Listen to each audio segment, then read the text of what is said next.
السلام علیکم ورحمۃ اللہ وبرکاتہ۔ ان الحمد للہ نحمده ونستعینه ونستغفره ونعوذ باللہ من شرور انفسنا وسیئات اعمالنا من يهده الله فلا مضل له ومن يضلل فلا هادي له واشهد ان لا اله الا الله وحده لا شريك له واشهد ان محمدا عبده ورسوله اما بعد فان خير الحديث كتاب الله وخير الهدي هدي محمد صلى الله عليه وسلم وشر الأمور محدثاتها وكل محدثة بدعة وكل بدعة ضلالة وكل ضلالة في النار۔ اعوذ باللہ من الشیطان الرجیم، بسم اللہ الرحمن الرحیم۔ وللہ الاسماء الحسنى فادعوه بها وذروا الذين يلحدون في اسمائه سيجزون ما كانوا يعملون۔ برادران اسلام، دینی و ملی بھائیوں، نوجوان دوستوں، احباب اور بزرگوں، قابل احترام ماؤں اور بہنوں، عزیز بچوں، اللہ کے فضل و کرم سے، اس کی توفیق سے ہم نے آپ نے فضیلت الشیخ محمد بن صالح العثیمین رحمۃ اللہ علیہ کا اللہ تعالیٰ کے اسماء حسنی و صفات علیاء سے متعلق عظیم الشان رسالہ جو پچھلے دنوں ہم نے شروع کیا ہے، اس کی پہلی فصل مکمل کر لی ہے، جو اللہ تبارک و تعالیٰ کے اسماء حسنی سے متعلقہ قواعد پر مشتمل تھی۔ ابن عثیمین رحمۃ اللہ علیہ کا یہ رسالہ القواعد المثلی فی اسماء اللہ و صفاتہ الحسنی مختصر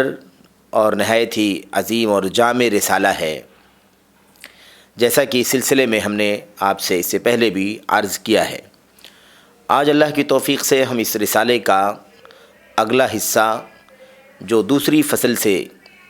متعلق ہے شروع کرنے جا رہے ہیں۔ ابن عثیمین رحمۃ اللہ علیہ فرماتے ہیں: الفصل الثانی، دوسری فصل، قواعد فی صفات اللہ تعالی، اللہ تبارک و تعالیٰ کے صفات سے متعلق چند قواعد، اللہ تبارک و تعالیٰ کی صفات سے متعلقہ قواعد، جو چند قواعد ہیں، اہم قواعد، ان قواعد کو ہم پڑھنے جا رہے ہیں۔ اللہ کے اسماء حسنی کے بعد اللہ کے صفات علیاء سے متعلقہ قواعد میں سے جو پہلا قاعدہ ہے، وہ قاعدہ یہ ہے کہ اللہ تبارک و تعالیٰ کے تمام کی تمام صفتیں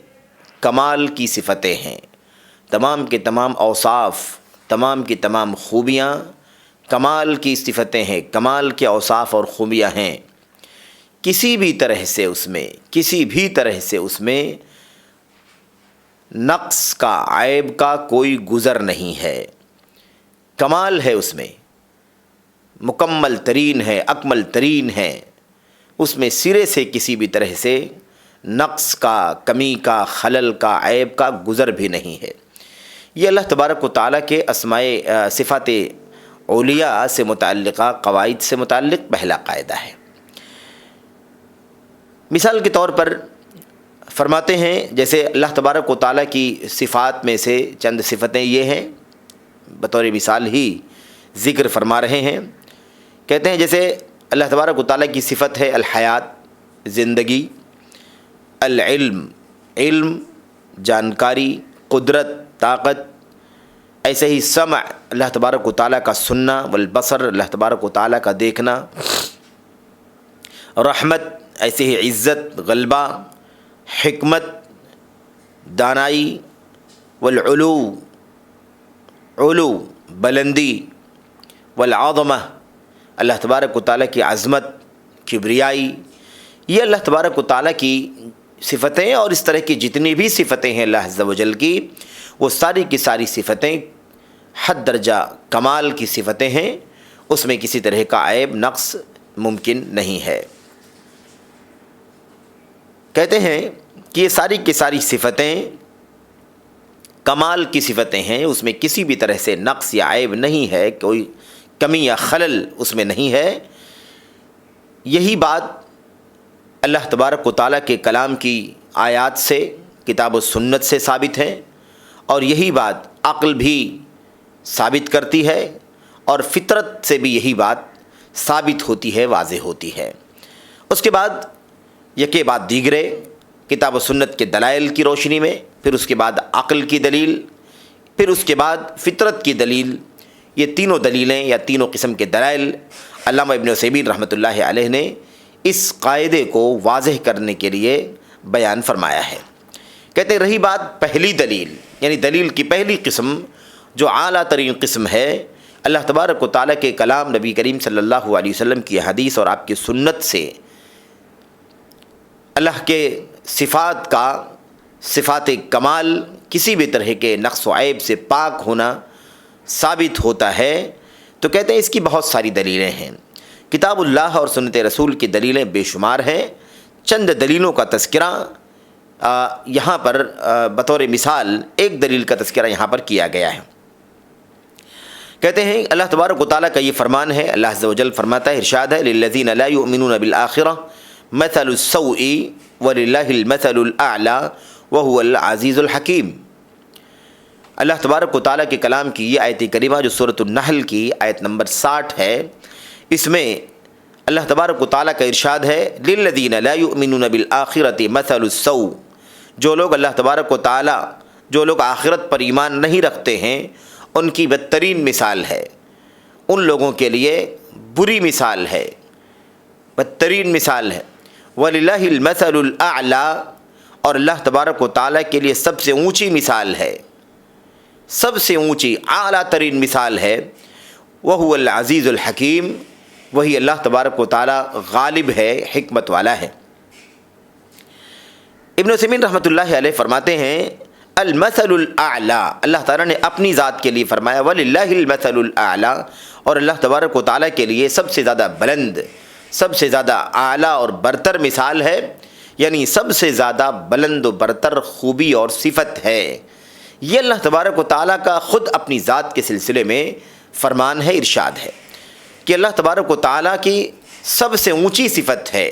سب سے زیادہ اعلیٰ صفت ہے، سب سے زیادہ اونچی اور کمال کی صفت اور وصف ہے. اللہ تبارک و تعالیٰ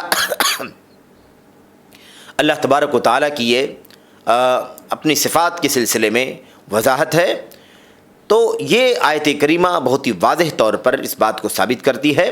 کہ اللہ تبارک و تعالیٰ کی جو صفات ہیں، اللہ تعالیٰ کی جو خوبیاں ہیں، اللہ عز و جل کی جو اوصاف ہیں، وہ اوصاف حد درجہ کمال کے اوصاف ہیں، اکمل ترین اوصاف ہیں. اس میں کسی بھی طرح کا نقص، کسی بھی طرح کا عیب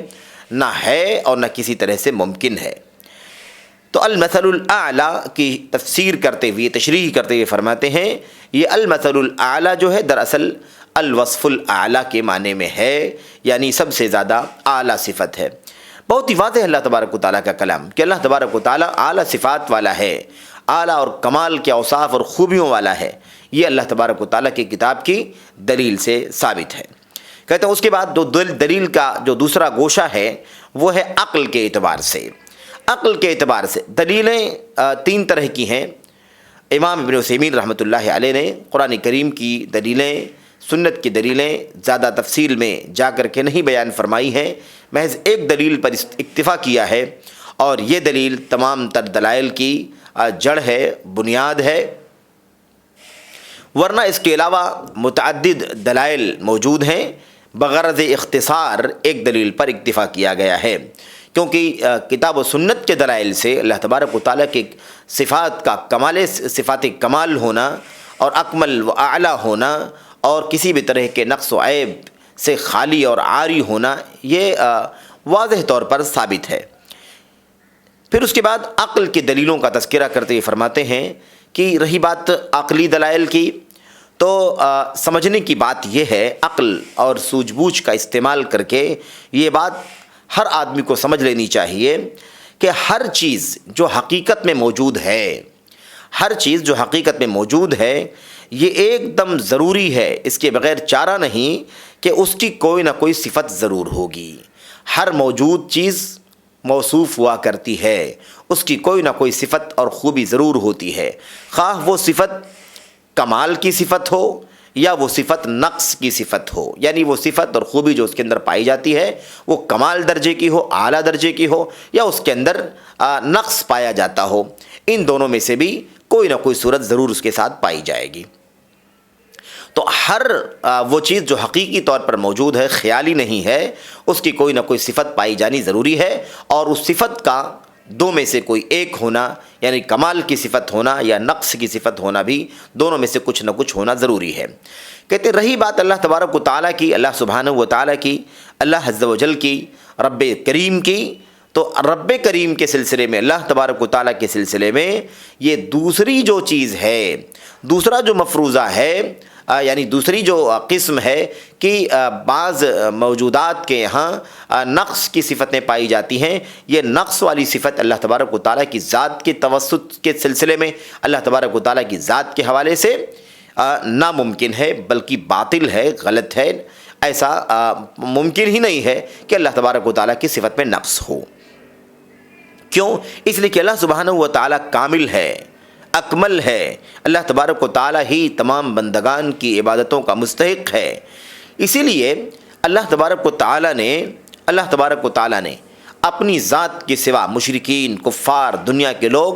جن کو بھی اللہ تبارک و تعالیٰ کے سوا معبود بناتے ہیں، دیوی دیوتاؤں کو، بتوں کو، مورتیوں کو، اللہ تبارک و تعالیٰ نے خصوصیت کے ساتھ مورتیوں کو ان کے نقص اور عیب کی بنیاد پر یہ ثابت کیا ہے کہ یہ معبود ہونے کے قابل نہیں ہیں۔ یہ بت، یہ مورتیاں، یہ اسٹیچوز جو بھی ہیں، اور یہ جو دیوی دیوتا ہیں، یہ دیوی دیوتا کسی بھی طرح سے الوہیت اور عبادت کے مستحق نہیں ہے۔ اس کی وجہ یہ ہے کہ یہ سب کے سب نقص اور عیب سے متصف ہیں، ان کے ہاں نقص پایا جاتا ہے، ان کی صفتوں میں نقص ہے، عیب ہے، کمی اور خلل ہے، ان کے ہاں عاجزی اور درمادگی پائی جاتی ہے، یہ بے کس و بے بس ہیں۔ ایسی نقص اور عیب کی صفات والے کیسے ممکن ہے کہ وہ الوہیت اور عبادت کے مستحق بن جائیں؟ تو اللہ تبارک و تعالیٰ نے اپنے کلام کی متعدد آیات میں ان بتوں اور مورتیوں کو معبود ہونے کے سلسلے میں نااہل قرار دیا ہے، بلکہ ان کی الوہیت اور ان کی عبودیت کو، ان کی بندگی کو باطل قرار دیا ہے اللہ عز و جل نے۔ اس کی وجہ یہی ہے کہ یہ ناقص ہیں اور ان کی صفات ناقص ہیں، یہ عاجز اور درمادہ ہیں، ان کے بس میں کچھ بھی نہیں ہے، یہ تو بے کس ہیں، بے بس ہیں، یہ تو محتاج ہیں، ان کو اگر کسی نے ہلا دیا تو یہ ہل گئے، ورنہ خود سے وہ ہل بھی نہیں سکتے۔ اور ان کی عاجزی اور درمادگی کی مثالیں اللہ تبارک و تعالیٰ کے کلام کے اندر بے شمار جگہوں پر موجود ہیں۔ یہاں پر اللہ عز و جل نے چند جو اس حوالے سے آیتیں ارشاد فرمائی ہیں، ان میں سے چند کا تذکرہ ابن عثیمین رحمۃ اللہ علیہ نے فرمایا ہے۔ علامہ ابن عثیمین رحمۃ اللہ علیہ فرماتے ہیں، اللہ تبارک و تعالیٰ کا ارشاد ہے، یہ ارشاد اسی حوالے سے ہے کہ اللہ تبارک و تعالیٰ نے ان دیوی دیوتاؤں، ان بتوں، مورتیوں کو الوہیت اور عبودیت کے حوالے سے نااہل قرار دیا ہے، کیونکہ یہ عاجز ہیں، درمادہ ہیں، ان کی صفات میں نقص اور عیب پایا جاتا ہے، اور اس لیے ان کی الوہیت، ان کی عبادت باطل ہے۔ اللہ تبارک و تعالیٰ کا ارشاد ہے، وَمَنْ أَضَلُّ مِمَّنْ يَدْعُو مِن دُونِ اللَّهِ بَل لَّا يَسْتَجِيبُ لَهُ إِلَى يَوْمِ الْقِيَامَةِ وَهُمْ عَنْ دُعَائِهِمْ غَافِلُونَ۔ اللہ تبارک و تعالیٰ اللہ کو چھوڑ کر کے ان دیوی دیوتاؤں، بتوں، مورتیوں وغیرہ کو جو آواز دیتے ہیں، جو بلاتے ہیں، ان سے دعائیں کرتے ہیں، اللہ تبارک و تعالیٰ ان کو ڈانٹ پلاتے ہوئے ارشاد فرماتا ہے، وَمَنْ أَضَلُّ مِمَّنْ يَدْعُو مِن دُونِ اللَّهِ مَن لَّا يَسْتَجِيبُ لَهُ إِلَى يَوْمِ الْقِيَامَةِ وَهُمْ عَنْ دُعَائِهِمْ غَافِلُونَ۔ ان سے زیادہ، ان لوگوں سے زیادہ گمراہ کون ہو سکتا ہے جو اللہ تبارک و تعالیٰ کے علاوہ ایسے لوگوں کو دعا پکارتے ہیں، ایسے لوگوں سے دعائیں کرتے ہیں، من لا يستجیب له الى یوم القیامہ، جو قیامت تک ان کی دعا نہیں سن سکتے، ان کی پکار نہیں سن سکتے، ان کی دعائیں قبول نہیں کر سکتے، انہیں سکت نہیں ہے کہ وہ اللہ تبارک و تعالیٰ کے سوا ان بندگان کی دعائیں سن لیں، ان کی فریادیں سن لیں، اور ان کی دعاؤں کو، فریادوں کو قبول کر لیں قیامت تک۔ اللہ تبارک و تعالیٰ نے فرمایا، یعنی قیامت آ جائے گی لیکن یہ پاسبل نہیں ہوگا۔ میرے بھائیوں، میرے بزرگوں، اللہ تبارک و تعالیٰ دیکھیے کس طرح سے ان عاجزوں، ان درمادہ بتوں اور مورتیوں کی درمادگی اور ان کی الوہیت اور عبودیت کے بطلان کو واضح فرما رہا ہے کہ ان سے بدترین گمراہی والا کوئی ہو ہی نہیں سکتا ہے جو ایسے لوگوں کو پکار رہے ہیں، ایسے لوگوں کو سے دعائیں کر رہے ہیں، اپنی مرادوں کا سوال کر رہے ہیں، جو قیامت تک ہی ان کی دعاؤں کو قبول نہیں کر سکتے۔ اللہ فرماتا ہے وَهُمْ عَنْ دُعَائِهِمْ غَافِلُونَ، اصل تو یہ ہے کہ یہ لوگ جن کو پکار رہے ہیں، یہ دیوی دیوتا، یہ مورتیاں، یہ اللہ تبارک و تعالیٰ فرماتا ہے ان کی پکار سننے سے ہی غافل ہیں۔ وہ سنتے ہی نہیں ہیں تو جواب کہاں سے دیں گے؟ وہ سنتے ہی نہیں ہیں، غافل ہیں، یعنی ان کے بس میں ہی نہیں ہے کہ وہ ان اللہ تبارک و تعالیٰ کے بندگان کی دعائیں سن سکیں، ان کی فریادیں سن سکیں۔ یہ ان سے غافل ہے، اس لیے جو سن نہیں سکتا وہ قبول کہاں سے کر سکتا ہے؟ تو آپ دیکھیں کہ اللہ تبارک و تعالیٰ نے بڑی وضاحت سے اس بات کو اس آیت کریمہ میں بیان فرما دیا ہے کہ اللہ تبارک و تعالیٰ کے سوا جن کو لوگ پکار رہے ہیں ان کا کیا مسئلہ ہے؟ لا يستجیب له الى یوم القیامہ، وہ قیامت تک ان کی دعا کو نہیں قبول کر سکتے، نہیں سن سکتے۔ کیوں؟ نقص ہے ان کے اندر، عیب پایا جاتا ہے، وہ نہیں سن سکتے، وہ نہیں سن سکتے، ان کے پاس سننے کی سکت اور طاقت نہیں ہے، اور یہ سننے اور کی قوت و طاقت اللہ تبارک و تعالیٰ کے پاس ہے، اور وہ اپنے بندگان میں سے جسے ادا کرتا ہے اسے یہ طاقت و قوت ملتی ہے، میسر آتی ہے۔ پھر اللہ نے اور واضح کیا، کہا یہ لوگ تو ان کی دعاؤں سے ہی غافل ہیں، ان کی پکار سے غافل ہیں، سن ہی نہیں سکتے یہ، چہ جائے کہ یہ قبول کریں گے۔ تو اللہ تعالیٰ نے اس بات کو واضح کیا کہ ان کی معبود ہونے کی بات جو ہے وہ باطل ہے، کیونکہ یہ بہت ہی نقص اور عیب والے صفات کے لوگ ہیں، نقص اور عیب والے صفات کی چیزیں ہیں، اس لیے ان سے یہ ممکن نہیں ہے کہ یہ عبادت کے قابل ہوں۔ ایسے ہی اللہ تبارک و تعالیٰ فرماتا ہے والذین یدعون من دون اللہ لا یخلقون شیئا وهم یخلقون اموات غیر احیاء وما یشعرون ایان یبعثون۔ یہ آیت کریمہ پہلے والی آیت کریمہ سورہ احقاف کی آیت نمبر 5 ہے، اور یہ دوسری آیت کریمہ سورۃ النحل کی آیت نمبر 20 ہے۔ اللہ تبارک و تعالیٰ فرماتا ہے وہ لوگ جو اللہ تبارک و تعالیٰ کے علاوہ کو پکارتے ہیں، وہ لوگ جو اللہ تبارک و تعالیٰ کے علاوہ کو پکارتے ہیں، لا یخلقون شیئا وهم یخلقون، وہ کسی چیز کو پیدا نہیں کر سکتے، وہ تو خود ہی پیدا کیے ہوئے ہیں۔ وہ خالق کیسے ہو سکتے ہیں جبکہ وہ خود مخلوق ہیں؟ اگر وہ خالق ہونے کی سکت اور طاقت رکھتے تو مخلوق کیسے ہوتے؟ وہ خالق ہوتے۔ لیکن افسوس یہ لوگ اللہ تبارک و تعالیٰ کے سوا ایسوں کو پکار رہے ہیں، ایسوں کی عبادت کر رہے ہیں، ایسوں کی سے دعائیں کر رہے ہیں۔ لا یخلقون شیئا وهم یخلقون، یہ لوگ کچھ بھی پیدا نہیں کر سکتے، یہ تو سب کے سب خود ہی پیدا کیے گئے ہیں، اللہ تبارک و تعالیٰ نے انہیں پیدا فرمایا ہے۔ اموات غیر احیاء، یہ تو مردے ہیں، زندے نہیں، یہ تو مردے ہیں، زندے نہیں ہیں۔ وما یشعرون ایان یبعثون، انہیں تو اس بات کا بھی کوئی احساس اور شعور نہیں ہے کہ کب انہیں قیامت کے دن، کب انہیں دوبارہ پھر سے زندہ کیا جائے گا، اٹھایا جائے گا، اور اللہ تبارک و تعالیٰ کے سامنے انہیں محشر میں حاضر ہونا ہوگا۔ انہیں تو اس کا بھی سرے سے کوئی شعور اور پتہ نہیں ہے، تو یہ کہاں سے تمہاری دعاؤں کے مستحق ہو گئے؟ تمہاری دعاؤں تمہاری جانب سے دعائیں کرنے کے مستحق قرار دیے جا سکتے ہیں، کیسے تمہاری عبادتوں کے مستحق ہو سکتے ہیں، کیسے تمہاری فریاد سن سکتے ہیں؟ یہ پیدا نہیں کر سکتے، یہ خالق نہیں ہیں، مخلوق ہیں۔ خالق اللہ سبحانہ و تعالیٰ کی ذاتی بابرکات ہے، اس نے پیدا کیا ہے سب کو، تب یہ پیدا ہوئے ہیں۔ اللہ تبارک و تعالیٰ فرماتا ہے اموات غیر احیاء۔ آپ دیکھیں اس آیت کریمہ میں اللہ تبارک و تعالیٰ نے ان معبودان باطلہ، ان دیوی دیوتاؤں، بتوں، غیر اللہ جو بھی ہیں، ان کو الوہیت اور بندگی، الہیت اور بندگی یعنی عبادت کا مستحق ہونے کے حوالے سے واضح کر دیا کہ یہ کبھی بھی اس کے قابل نہیں ہو سکتے، ان کا معبود ہونا باطل ہے، لغو ہے، کیونکہ یہ خالق کی حیثیت نہیں رکھتے، خالق ہے ہی نہیں بلکہ یہ تو مخلوق ہیں، یہ کچھ بھی پیدا نہیں کر سکتے، یہ تو مردے ہیں، زندے نہیں ہیں۔ ان کو اتنا بھی پتہ نہیں ہے کہ دوبارہ مرنے کے بعد کب اٹھایا جائے گا لوگوں کا بعث کب ہوگا، حشر کب ہوگا، اس کا بھی انہیں شعور نہیں ہے۔ میرے بھائیوں، اللہ تبارک و تعالیٰ کے کلام کی آیتوں کا تذکرہ بطور دلیل کرتے ہوئے آگے ابراہیم علیہ السلام کے حوالے سے ارشاد فرماتے ہیں، لکھتے ہیں کہ ابراہیم علیہ السلام کے حوالے سے اللہ تبارک و تعالیٰ نے ارشاد فرمایا، ابراہیم علیہ السلام اپنے باپ کو دلیل کے ذریعے سمجھا رہے ہیں، اپنے باپ کو دلیل کے ذریعے واضح کر رہے ہیں، اور بڑی شفقت سے گفتگو جاری ہے۔ اللہ تبارک و تعالیٰ فرماتا ہے یا ابتی، ابراہیم علیہ السلام کی گفتگو کی حکایت کرتے ہوئے اللہ فرماتا ہے یا ابتی لم تعبد ما لا يسمع ولا يبصر ولا يغني عنك شيئا، اے میرے ابا جان، آپ کیوں ایسوں کی عبادت کرتے ہیں جو سن نہیں سکتے، ولا یبصروا دیکھ نہیں سکتا، ولا یغنی عنک شیئا اور آپ کے کچھ بھی کام نہیں آ سکتا، آپ کو کچھ بھی بے نیاز نہیں کر سکتا، یعنی آپ کے کام نہیں آ سکتا۔ آپ اس دیوی، اس دیوتا، اس مورتی، اس صنم وثن، آپ ان کی پوجا کیوں کرتے ہیں جو نہ سننے کی سکت رکھتے ہیں، نہ دیکھنے کی سکت رکھتے ہیں، اور نہ یہ آپ کو کچھ بھی فائدہ اور نفع پہنچا سکتے ہیں؟ آپ ایسے کی عبادت کیوں کرتے ہیں؟ دیکھیے آپ کس طرح سے یہ بے بسی ہے، کس طرح سے ان معبودان باطلہ کی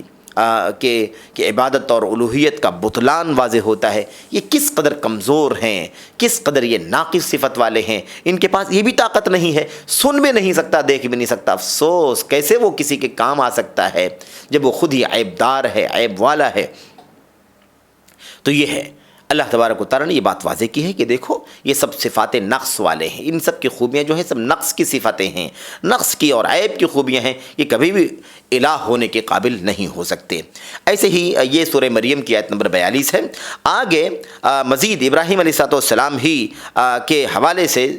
جو سورۃ الانبیاء میں اللہ تبارک و تعالیٰ نے آیت نمبر 66 اور 67 میں ارشاد فرمایا ہے، اس کا تذکرہ کرتے ہوئے فرماتے ہیں کہ ابراہیم علیہ السلام نے اپنی قوم کو بھی مخاطب کرتے ہوئے یہ بات بیان فرمائی اور معبودان باطلہ، ان بتوں اور مورتیوں کی کمیوں کو، ان کے نقص اور عیب کو، ان کی بے بسی بے کسی کو بیان فرمایا ہے۔ اللہ تبارک و تعالیٰ فرماتا ہے افتعبدون من دون اللہ ما لا ينفعكم ولا شيء ولا يضركم اف لكم ولم تعبدون من دون اللہ افلا تعقلون۔ یہ سورۃ الانبیاء کی آیت نمبر 66 اور 67 ہے۔ اللہ تبارک و تعالیٰ ابراہیم علیہ السلام کی گفتگو کی حکایت کرتے ہوئے ارشاد فرماتا ہے، اور ابراہیم علیہ السلام نے اپنی قوم کو جو حجت قائم کی تھی، ان کو دلیل کے ذریعے سے سمجھایا تھا، اس کا تذکرہ کرتے ہوئے اللہ تعالیٰ کا ارشاد ہے افتعبدون من دون اللہ۔ ابراہیم علیہ السلام نے اپنی قوم کے لوگوں سے کیا کہا؟ کیا تو تم لوگ اللہ تبارک و تعالیٰ کو چھوڑ کر کے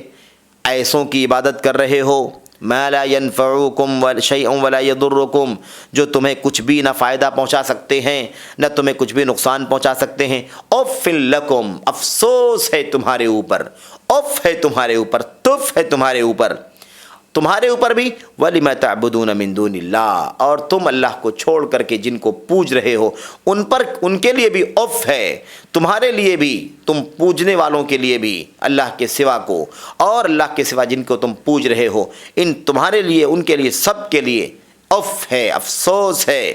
ملامت ہے۔ اللہ فرماتا افلا تعقلون، کیا تمہیں اتنا بھی سمجھ میں نہیں آتا؟ کیا تم سمجھتے نہیں ہو؟ کیا تم عقل نہیں رکھتے؟ یہ اللہ تبارک و تعالیٰ کی کلام کی آیت کریمہ ہے، جس سے بہت ہی واضح طور پر یہ مسئلہ سمجھ میں آ جاتا ہے کہ اللہ تبارک و تعالیٰ نے ان معبودان باطلہ کی عبادت اور الوہیت کو، ان کی بندگی کیے جانے کے بطلان کو واضح فرمایا ہے کہ یہ باطل ہے، ان کی عبادت، ان کی بندگی باطل ہے، ان سے دعائیں کرنا باطل ہے۔ کیوں؟ اس لیے کہ یہ سب کے سب ناکارے ہیں، یہ سب کے سب ناکارے ہیں، نااہل ہیں۔ ان کے پاس جو صفتیں ہیں، خوبیاں ہیں، وہ سب کے سب عیب اور نقص کی خوبیاں ہیں۔ یہ سن نہیں سکتے، یہ دیکھ نہیں سکتے، یہ تمہیں کچھ فائدہ یا نقصان نہیں پہنچا سکتے۔ افسوس ہے تم کیسے ان کی عبادت کرتے ہو، افسوس ہے تمہارے اوپر بھی، افسوس ہے ان بتوں کے اوپر بھی جن کو اللہ تبارک و تعالیٰ کے سوا پوجا جا رہا ہے۔ افلا تعقلون، کیا تمہیں سمجھ میں نہیں آتا؟ کیا تم سمجھو گے نہیں؟ کیا تمہیں سمجھنے کی ضرورت نہیں ہے؟ اللہ تبارک و تعالیٰ ڈانٹ پلا رہا ہے۔ یہ دیکھیے، ایک پہلو تو یہ ہو گیا، کہ اللہ عز و جل، اللہ سبحانہ و تعالیٰ نے ان غیر اللہ یعنی مورتیوں، دیوی دیوتاؤں وغیرہ کو عبادت کا اہل قرار دینے کے حوالے سے ارشاد فرمایا کہ یہ باطل ہے، یہ کبھی بھی معبود نہیں ہو سکتے، عبادت کے قابل نہیں قرار دیے جا سکتے، کیونکہ یہ سب کے سب نقص اور عیب والے ہیں، ان کے اندر بہت سارے نقائص ہیں، بہت سارے عیوب ہیں، جبکہ اللہ تبارک و تعالیٰ عیوب سے منزہ اور پاک ہے۔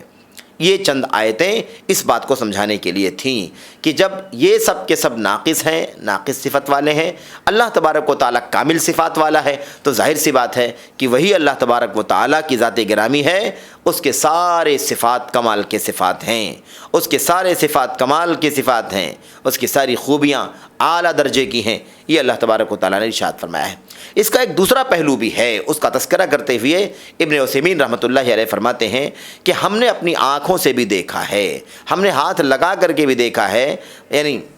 حس کے ذریعے سے اور مشاہدے کے ذریعے سے، معائنے کے ذریعے سے بھی یہ بات ثابت ہو چکی ہے کہ بعض مخلوقات کو بھی اللہ تبارک و تعالیٰ نے کمال کی صفت سے نوازا ہے، بعض مخلوقات کو اللہ تبارک و تعالیٰ نے کمال سے نوازا ہے، کمال کی صفت سے نوازا ہے۔ اب یہ کمال کی صفت جو ملی ہے اس مخلوق کو، وہ اللہ تبارک و تعالیٰ کے دیے سے ملی ہے، اللہ تبارک و تعالیٰ ہی نے اسے یہ کمال کی صفت عطا فرمائی ہے۔ اور جب اللہ تبارک و تعالیٰ کسی بندے کو کمال کی صفت دے سکتا ہے تو وہ کیسے ممکن ہے کہ وہ خود کمال کی صفت سے متصف نہ ہو؟ جو ذات بابرکت، جو ذات گرامی اللہ تبارک و تعالیٰ کی، رب سبحانہ و تعالیٰ کی ذات گرامی جو بہت ساری مخلوقات کو کمال کے اوصاف سے متصف کر سکتی ہے، کرتی ہے، اور اللہ نے کیا ہے، تو کیسے ممکن ہے کہ اللہ تبارک و تعالیٰ نے خود، اللہ تبارک و تعالیٰ کی ذات گرامی خود اس بات کی زیادہ حقدار نہ ہو؟ بالکل جس طرح سے اللہ تبارک و تعالیٰ نے، ہم نے اپنی آنکھوں سے دیکھا ہے، احساس کے ذریعے سے دیکھا ہے کہ بہت ساری مخلوقات کو اللہ تبارک و تعالیٰ نے کمال کی صفت عطا فرمائی ہے،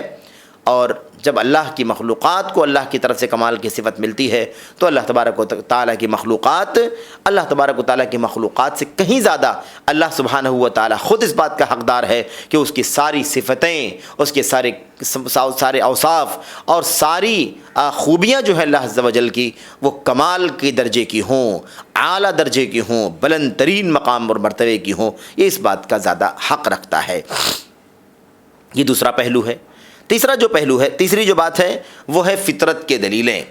فطرت کی دلیل کیا ہے؟ اصل میں فطرت کی دلیل کیا ہے سمجھنے کی ضرورت ہے۔ کہتے ہیں، سمجھاتے ہوئے کہتے ہیں کہ جہاں تک رہی بات یہ کہ فطرت سے بھی یہ بات ثابت ہے کہ اللہ تبارک و تعالیٰ کی جتنے بھی صفات ہیں وہ سارے کے سارے صفات، ساری کی ساری خوبیاں کمال کی خوبیاں ہیں، کمال کے اوصاف ہیں۔ اس کی دلیل کیا ہے؟ کہتے ہیں اس لیے کہ جو سلیم طبیعتیں، سلیم الفطرت جو لوگ ہیں، فطرت پر اللہ تبارک و تعالیٰ نے ان کو پیدا فرمایا ہے، اور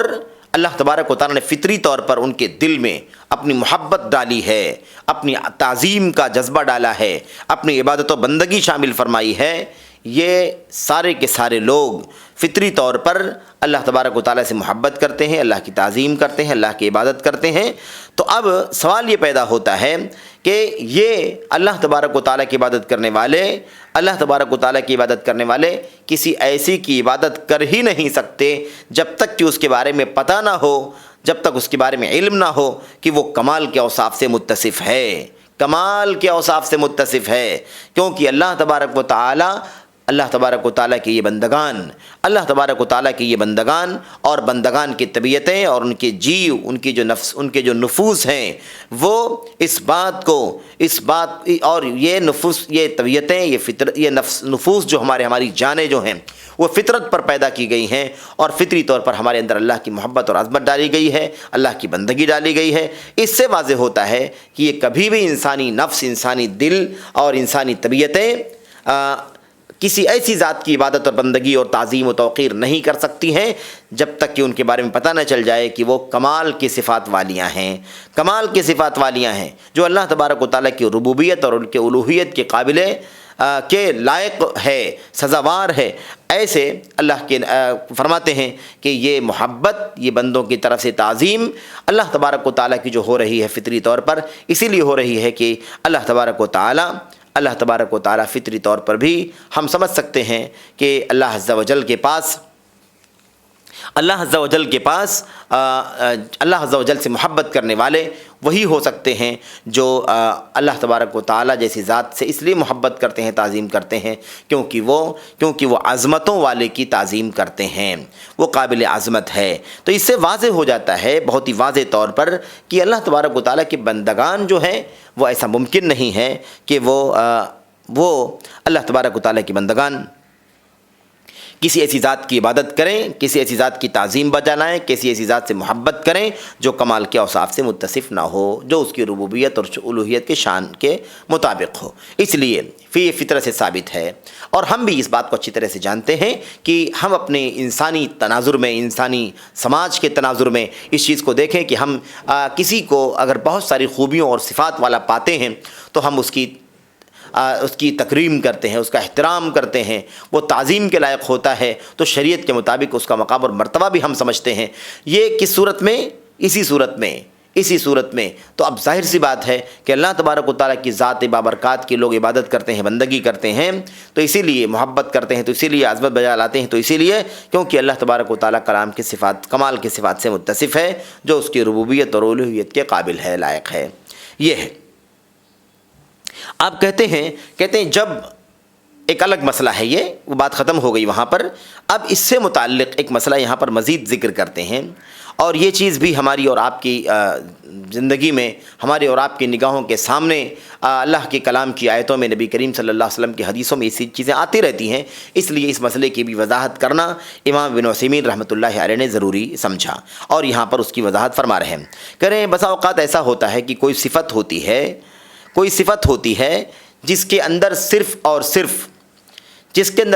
صرف نقص پایا جاتا ہے، اس کے اندر کمال ہوتا ہی نہیں ہے، صرف نقص پایا جاتا ہے، کمال نہیں ہوتا۔ ایسی صورت میں اگر وہ صفت نقص کی صفت ہے تو اللہ تبارک و تعالیٰ کی ذات، اللہ تبارک و تعالیٰ کی جناب میں وہ صفت جو ہے اس کو اجازت نہیں ہے، بلکہ وہ صفت ممنوع ہے، اللہ تبارک و تعالیٰ کے لیے اس صفت کا ثابت کرنا درست نہیں ہے۔ یہ اس صورت میں جب وہ صفت نقص کی صفت ہو، اسی لیے دیکھیے جیسے اللہ تبارک و تعالیٰ کی ذات کے حوالے سے موت، نعوذ باللہ، ایسے ہی نعوذ باللہ جہالت، ایسے ہی نسیان، نعوذ باللہ بھول چوک، ایسے ہی عجز اور ناکارگی، یہ اللہ تبارک و تعالیٰ کے لیے مثال کے طور پر کوئی اگر ثابت کرے تو نہیں کر سکتا۔ والعامہ، نعوذ باللہ، جیسے اندھا پن، والصمم، بہراپن، یہ آپ دیکھ رہے ہیں کہ یہ بھی صفات ہیں۔ یہ صفات موت، جہالت، بھول چوک، عاجزی، درمادگی، اندھاپن اور ایسے ہی بہراپن، یہ جو صفات ہیں، یہ صفات چونکہ نقص پر مشتمل ہیں، اس لیے اللہ تبارک و تعالیٰ کی ذات کے حوالے سے یہ ساری صفتیں ممنوع ہیں۔ یہ اللہ تبارک و تعالیٰ کی صفت میں، اللہ تبارک و تعالیٰ کی صفت کے حوالے سے یہ چیزیں ممنوع ہیں، ہم نہیں بول سکتے۔ اللہ تبارک و تعالیٰ نے اپنی ذات سے موت کی نفی فرمائی ہے، جہالت کی نفی فرمائی ہے، نسیان بھول چک کی نفی فرمائی ہے، عاجزی درمادگی کی نفی فرمائی ہے، ایسے ہی اندھاپن بہراپن اس کی بھی نفی فرمائی ہے، جیسا کہ اللہ تبارک و تعالیٰ کا ارشاد ہمیں بتلاتا ہے۔ تو یہ ایک اسی قاعدے کے ضمن میں ایک ضمنی قاعدہ ہے کہ اگر اللہ تبارک و تعالیٰ کی اگر کوئی صفت نقص والی صفت ہو، اللہ تبارک و اس کے اندر کسی بھی طرح کا کمال نہ ہو، تو اس کا مطلب سمجھ لینا چاہیے کہ یہ چیز اللہ تبارک و تعالیٰ کی ذات کے حوالے سے ممنوع ہے، درست نہیں ہے، جائز نہیں ہے۔ اللہ تبارک و تعالیٰ اس سلسلے میں ارشاد فرماتا ہے وَتَوَكَّلَ الْحَيِّ الَّذِي لَا يَمُوتُ، آپ بھروسہ کیجئے اس ذات پر جو زندہ ہے، اس کی موت نہیں آ سکتی ہے، اس ذات پر بھروسہ کیجئے جو زندہ رہنے والی ذات ہے، لا یموت، جسے موت نہیں آئے گی۔ آپ دیکھیے نفی کی گئی ہے اس صفت کی، موت کی صفت کی نفی کی گئی۔ ایسے موسیٰ علیہ السلام کے واقعے میں یہ موجود ہے فی کتاب لا یضل ربی ولا ینسا، میرا رب سبحانہ و تعالی نہ تو بھٹکتا ہے اور نہ ہی بھولتا ہے۔ یہ اللہ تبارک و تعالیٰ کا اعلان ہے، اللہ تبارک و تعالیٰ کا اعلان ہے اپنی ذات کے حوالے سے حضرت موسیٰ علیہ السلام کی زبانی کہ اللہ میرا رب سبحانہ و تعالیٰ نہ تو بہکتا ہے اور نہ ہی بھولتا ہے۔ ایسے ہی آپ نے دیکھا کہ یہاں پر بہکنا، ضلالت اور ایسے بھول چک کی نفی اللہ تبارک و تعالیٰ نے اپنی ذات کے حوالے سے فرمائی ہے۔ ایسے اللہ تبارک و تعالیٰ فرماتا ہے فی کتاب، آگے اللہ تعالیٰ فرماتا ہے وَمَا كَانَ اللَّهُ لِيُعْجِزَهُ مِنْ شَيْءٍ فِي السَّمَاوَاتِ وَلَا فِي الْأَرْضِ، اللہ تبارک و تعالیٰ کو زمینوں میں، آسمانوں میں کوئی بھی چیز عاجز نہیں کر سکتی ہے۔ کوئی بھی چیز زمینوں میں، آسمانوں میں اللہ تبارک و تعالیٰ کو عاجز نہیں کر سکتی ہے۔ آپ دیکھیے یہ اللہ تبارک و تعالیٰ کی طرف سے اعلان ہے، اللہ تعالیٰ عاجز نہیں ہوتا، اللہ تبارک و تعالیٰ کو کوئی چیز عاجز نہیں کر سکتی ہے۔ یہ اللہ تبارک و تعالیٰ کا اپنی ذات کے حوالے سے یہ اعلان ہے۔ آپ دیکھیے یہ خوبی ہے اللہ تبارک و تعالیٰ کی کہ اللہ تبارک و تعالیٰ کو کوئی چیز عاجز نہیں کر سکتی، یعنی عجز اور درمادگی یہ اللہ تبارک و تعالیٰ کی ذات سے اس کی نفی کی جائے گی، کیونکہ یہ نقص اور عیب کی صفت ہے۔ اللہ تبارک و تعالیٰ اس سے منزہ ہے، اس سے پاک ہے۔ ایسے ہی اللہ تبارک و تعالیٰ فرماتا ہے ام يحسبون ان لا نسمع سرهم ونجواهم بلا ورسلنا لديهم يكتبون، کیا ان لوگوں نے یہ گمان کر رکھا ہے کہ ہم ان لوگوں کی راز کی باتیں، چوری چھپی ہوئی باتیں اور ایسے ہی ان کے سرگوشیاں کیا ہم نہیں سنتے ہیں؟ بلا، کیوں نہیں، ہم ضرور سنتے ہیں، ضرور جانتے ہیں۔ اللہ تبارک تعالیٰ فرماتا ہے وَرُسُلُنَا لَدَيْهِمْ يَكْتُبُونَ، ہمارے ہی پیغامبر، ہمارے ہی رسول یعنی فرشتے ان کے پاس سب کچھ نوٹ کر رہے ہیں، لکھ رہے ہیں۔ میرے بھائیوں، آپ نے دیکھا کہ یہاں پر اللہ تبارک و تعالیٰ نے اپنی ذات سے یہ سر اور نجوا کو نہ سننے والا جو عیب ہے اس کی نفی فرمائی ہے۔ ایسے ہی اللہ کے نبی علیہ السلام کی ایک حدیث ذکر کرتے ہوئے فرماتے ہیں، دجال کے حوالے سے اللہ کے نبی نے فرمایا انہ اعور، کہ دجال جو ہے وہ کانا ہوگا، وان ربکم لیس باعور، تمہارا رب سبحانہ و تعالیٰ وہ کانا نہیں ہے۔ وقال، اور آگے کہتے ہیں اللہ کے نبی علیہ السلام نے ارشاد فرمایا ایھا الناس اربعوا علی انفسکم فانکم لا تدعون اصم ولا غائبا، اللہ تبارک و تعالیٰ نہ تو بہرا ہے اور نہ ہی غائب ہے۔ غائب کا مطلب یہ ہے کہ عدم نہیں ہے، اللہ تبارک و تعالیٰ کی ذات بابرکات موجود ہے۔ اس لیے یہاں پر اللہ تبارک و تعالیٰ نے فرمایا کہ اللہ کے نبی علیہ السلام نے فرمایا کہ اے لوگو اپنے آپ پر قابو رکھو، اپنے آپ کو سنبھالو، کیونکہ تم ایسی ذات کو پکار رہے ہو جو ذات نہ تو بحری ہے اور نہ تو اس کے اندر کسی بھی طرح کا کوئی اس طرح کا مسئلہ ہے کہ وہ غیر حاضر ہو اور موجود نہ ہو۔ اللہ تبارک و تعالیٰ کی ذات گرامی موجود ہے۔ ایسے ہی تو ان حدیثوں سے بھی معلوم پڑا کہ اللہ تبارک و تعالیٰ کی ذات سے عیوب اور نقائص کی جو صفات ہیں ان کی نفی کی جائے گی اور ان کی نفی کرنا ضروری ہے۔ میرے بھائیوں، میرے بزرگوں، دراصل اس جو باتیں آپ کے سامنے عرض کی گئی ہیں یہ اس حوالے سے چند باتیں تھیں، اور آگے اللہ تبارک و تعالیٰ کے کلام کی چند آیتوں سے یہ بات انشاءاللہ تبارک و تعالیٰ مؤلف علامہ ابن عثیمین رحمۃ اللہ علیہ واضح فرمائیں گے کہ جن لوگوں نے اللہ تبارک و تعالیٰ کو نقص و عیب کی صفت سے متصف کیا، اللہ تبارک و تعالیٰ نے ان کو اللہ تبارک و تعالیٰ نے ان کو ڈانٹ پلائی ہے۔ جن لوگوں نے بھی اللہ تبارک و تعالیٰ کو نقص کی صفت سے یاد کیا ہے، یعنی ایسی کوئی صفت بیان کی ہے جو عیب اور نقص ظاہر کرتی ہو، تو اللہ تبارک و تعالیٰ نے ایسے لوگوں کو کی سزا دی ہے، ایسے لوگوں کو عقاب کیا ہے، ایسے لوگوں کی گرفت کی ہے۔ اللہ تبارک و تعالیٰ آگے فرماتا ہے وقالت اليہود ید اللہ مغلولہ غلت ایدیہم ولعنوا بما قالوا بل یداہ مبسوطتان۔ اللہ تبارک و تعالیٰ فرماتا ہے یہودی کہتے ہیں کہ اللہ تبارک و تعالیٰ کے دونوں ہاتھ اس طرح سے بدھے ہوئے ہیں۔ غلت ایدیہم، اللہ تعالیٰ فرماتا ہے ان کے ہاتھ بدھے رہیں، وَلُعِنُوا بِمَا قَالُوا، اور یہ لوگ اپنے کہے کی بنیاد پر لعنت کیے جائیں۔ بل یداہ مبسوطتان، بلکہ اللہ تبارک و تعالیٰ کے دونوں ہاتھ کھلے ہوئے ہیں، یہ کہتے ہیں کہ بند ہیں، اللہ تبارک و تعالیٰ فرماتا ہے کہ اس کے دونوں ہاتھ کھلے ہوئے ہیں۔ يُنْفِقُ كَيْفَ يَشَاءُ، وہ جس طرح سے چاہتا ہے خرچ کرتا ہے۔ میرے بھائیوں، میرے بزرگوں، تو یہاں پر ایک نیا موضوع چھیڑا گیا ہے اسی ضمن میں کہ اللہ تبارک و تعالیٰ نے اپنے آپ کو نقص و عیب سے متصف کرنے والوں کو کی سزا دی ہے، انہیں ڈانٹ پلائی ہے اور فرمایا کہ ایسے لوگ لعنتی ہیں، اللہ تبارک و تعالیٰ عیب سے پاک ہے۔ میرے بھائیوں، میرے بزرگوں، یہاں پر میں اس حلقے میں اکتفا کرتا ہوں، بقیہ جو باتیں ہیں وہ باتیں انشاءاللہ تبارک و تعالیٰ میں اگلے حلقے میں رکھوں گا۔ دعا کرتے ہیں کہ اللہ عز و جل ہمیں اور آپ کو اللہ تعالیٰ کے اسماء حسنہ کے ساتھ ساتھ اللہ کی صفات علیٰ کو بھی سمجھنے کی توفیق عطا فرمائے، اس کے مطابق ہم سب کو عمل کرنے کی توفیق عطا فرمائے، اور اللہ عز و جل ہمیں اور آپ کو اس بات کی توفیق دے کہ ہم اللہ تبارک و تعالیٰ کی تعریف و ستائش کی شان کے مطابق کریں، اس کے اندر کسی بھی طرح کا نقص اور عیب موجود نہ ہو۔ اللہ تعالیٰ ہم سب کو اس کی توفیق عطا فرمائے، آمین رب العالمین۔ وصلی اللہ وسلم وبارک علی نبینا محمد وعلی آلہ واصحابہ اجمعین۔ والسلام علیکم ورحمۃ اللہ وبرکاتہ۔